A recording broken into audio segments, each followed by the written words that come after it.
Hello guys, कैसे हैं आप सब। आई होप आप सब अच्छे से होंगे। और सॉरी, जो कल मेरी 4 बजे वीडियो आने वाली थी वो नहीं आ पाई, कुछ टेक्निकल एरर था। और जैसे कि आपको पता है जम्मू कश्मीर में नेट भी तो उसी हिसाब से चलता है और टाइम पे वो अपलोड हो नहीं पाई। तो चलिए आज मैं आपको बता दूं कि आज आपके साथ मैं क्या डिस्कस करने वाला हूं। वो वेरी वेरी इम्पॉर्टेंट है। सबसे पहले तो मैं बता दूं आपको कि अभी तक आपने जो कुछ पढ़ा है मैं वो बता दूं कि वो वेस्ट नहीं हुआ आपका, और वो ऑलरेडी प्रीवियस ईयर के को पेपर्स में एग्ज़ाम में वो JKSSB ने क्वेश्चंस पूछे हुए हैं।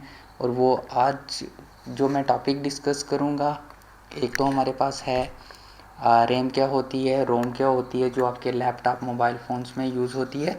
और उसके बाद मैं आपसे सिर्फ 4 क्वेश्चन ही पूछूंगा। और वो ऑलरेडी अगर आपने कुछ JKSSB के एग्ज़ाम में अपेयर हुए हो तो आपको क्वेश्चन याद भी आ जाएंगे। तो आज का जो हमारा वीडियो लेक्चर रहेगा उसमें 2 चीज़ें हम पढ़ेंगे। एक रैम और रोम कहाँ यूज़ होती है और क्या इसका काम क्या है, और दूसरा जो प्रीवियस ईयर के क्वेश्चंस हैं कुछ कंप्यूटर के रिलेटेड जो ऑलरेडी JKSSB के एग्ज़ाम में पूछे गए हैं वो हम डिस्कस करेंगे। ठीक है, चलिए। तो सबसे पहले जो मैंने block diagram of computer discuss कर रही थी उसमें हमारे पास एक मेमोरी का पार्ट, स्टोरेज का पार्ट भी रहता है, तो जल्दी से उसे रिवाइज कर लेते हैं। फिर उसी के पार्ट में हमारे आती है रैम आती है, रोम आती है। ठीक है, तो स्टोरेज डिवाइसेस होता क्या है। जो स्टोरेज डिवाइसेस हैं इसको हम मेमोरी कहते हैं। एक्चुअली में जो डिजिटल डेटा को रिटेन करके रखती है। तो डिजिटल डेटा किसे बोलते हैं, किसी भी टाइप का आप डेटा जो with the help of electronic device आप कंटेन करते हैं। जैसे आपका फ़ोन है, फ़ोन में जो भी डेटा है वो डिजिटल डेटा है, लैपटॉप में जो भी डेटा है वो डिजिटल डेटा है। ठीक है, उसको हम डिजिटल डेटा बोलेंगे। कोई भी ऐसा डेटा जो विद द हेल्प ऑफ हम किसी भी डिवाइस के थ्रू रीड करते हैं, राइट करते हैं, दैट इज़ डिजिटल। दूसरा आता है हमारा, it refers to the actual chips capable of holding data. हमारे पास हमारे कंप्यूटर में एक चिप होती है जो एक्चुअल में ये डेटा होल्ड करती है, उसको हम स्टोरेज डिवाइसेस कहते हैं। और इसी में हमारे पास आती है मेमोरी में रैम। ठीक है, तो रैम मैंने पहले भी डिस्कस की थी तो एक बार फिर से कर लेते हैं। तो रैम क्या है, it is also known as the main memory. ठीक है, मेन मेमोरी इसको इसलिए कहते हैं, इसी पे डिपेंडेंट है हमारा सिस्टम। जब भी हम सिस्टम ऑन करते हैं तो इसमें ऑपरेटिंग सिस्टम लोड होता है। और जो नेक्स्ट मेरा टॉपिक होगा वो यही होगा कि ऑपरेटिंग सिस्टम लोड कैसे होता है। ठीक है, रैम क्या होती है, मेन मेमोरी होती है एक, दूसरा ये टेम्परेरी मेमोरी है। Third, a computer can both right data into RAM and read data from RAM. Computer से हम इसमें डेटा रीड भी कर सकते हैं, राइट भी कर सकते हैं, दोनों चीज़ें हो सकती हैं।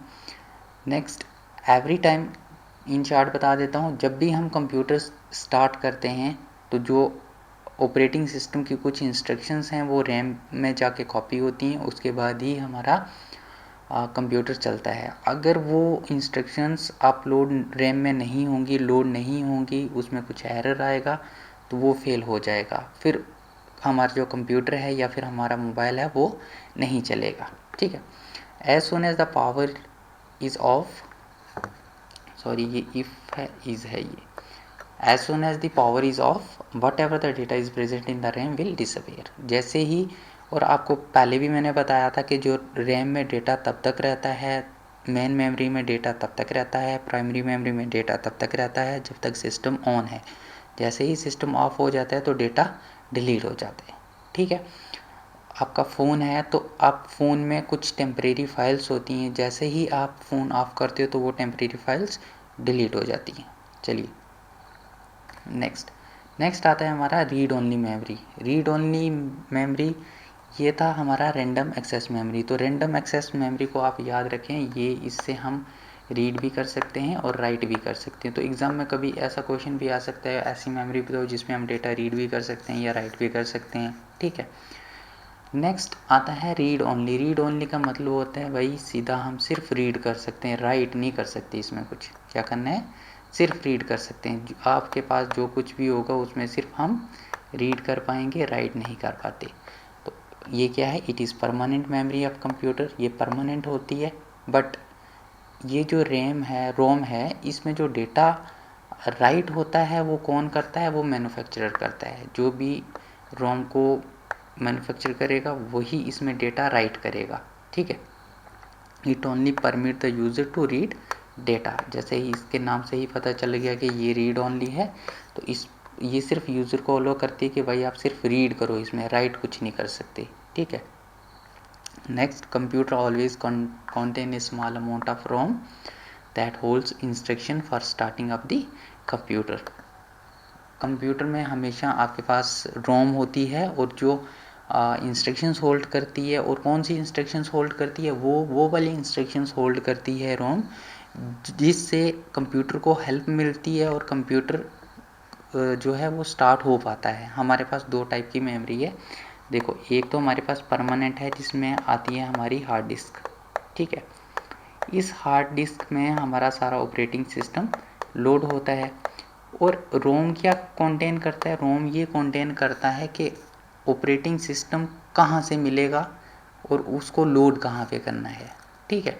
ये इन्फॉर्मेशन जो है, ये इंस्ट्रक्शन जो है वो रीड करता है रोम से कंट्रोलर, और फिर ऑपरेटिंग सिस्टम लोड होता है मेन मेमोरी में। फिर जाके हमारा कंप्यूटर है या फिर लैपटॉप है या मोबाइल है वो चलता है। आपके मोबाइल है, आप सबके पास मोबाइल होंगे, तो मोबाइल में भी रोम होती है, रैम होती है।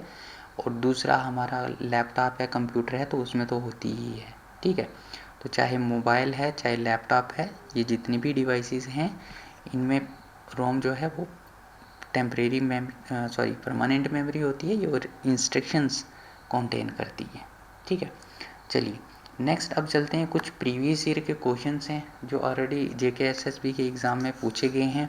तो इनके आंसर मैं नहीं बताऊंगा। आंसर इसलिए नहीं बताऊंगा कि मैं आपको ऑलरेडी पहले 3 लेक्चर्स में आपको थ्योरी पढ़ा चुका हूं और ये क्वेश्चन उसी से आए हुए हैं। तो ये क्वेश्चन मैंने ढूंढ के इसलिए लाए ताकि आपको ये ना लगे कि ये काफ़ी बेसिक पढ़ा रहा है और इसमें से कुछ एग्ज़ाम में आने वाला नहीं है, ठीक है। तो जैसे पहला क्वेश्चन है, कंप्यूटर कंसिस्ट ऑफ, है ना। तो कंप्यूटर किस से बनता है, वो हमने जब ब्लॉक डायग्राम पढ़ी थी तो उसमें हमें सब पता है। तो आप सब ने क्या करना है, आपने क्वेश्चन नंबर 1 इसका जो भी आंसर होगा कमेंट बॉक्स में मुझे कमेंट करके बता देंगे, ठीक है। Question number 2, which of the following terms is the most closely related to main memory. तो ये अभी हमने पढ़ा है। ऑप्शन है control unit, permanent, non volatile और टेम्परेरी। मतलब जो मेन मेमोरी है हमारी वो क्या है, आपने बताना है इसमें से, ठीक है। नेक्स्ट है, which of the following memories allow simultaneous read and write operations. I think अभी हमने ये क्वेश्चन भी करा है और ये ऑलरेडी एग्ज़ाम में डिस्कस हो चुका है एक बार, तो आपको अच्छे से पता है और ये आप मुझे आंसर दे देंगे। Next, which of the following terms is not the sorry typing mistake है, is not closely related to CPU, ठीक है। Is not closely related to CPU, ये याद रखना। आपने बताना है कि इनमें से कौन सी टर्म ऐसी है जो CPU के रिलेटेड नहीं है। तो वो आपने स्टार्टिंग में CPU पढ़ा, ब्लॉक डायग्राम देखी, तो जितने भी मैंने 3 वीडियो लेक्चर आपको डिलीवर करे हैं उसमें से आपको ये आंसर मिल जाएंगे, ठीक है। तो मैं आपके आंसर्स का वेट कर रहा हूँ और जैसे ही आप वीडियो देख लेते हैं तो उसके बाद एक डन का जो मैसेज है वो कमेंट में आप कमेंट बॉक्स में कमेंट कर सकते हैं, ठीक है। चलिए मैं कल आपके साथ जो टॉपिक डिस्कस करने वाला हूँ वो है बूटिंग, वेरी इंपॉर्टेंट। आपका मोबाइल फ़ोन है, आपका लैपटॉप है, आपका कंप्यूटर है, बूटिंग होती है और कब होती है, कैसे होती है, क्यों होती है, वो सारी चीज़ें हम डिस्कस करेंगे। Okay, thanks.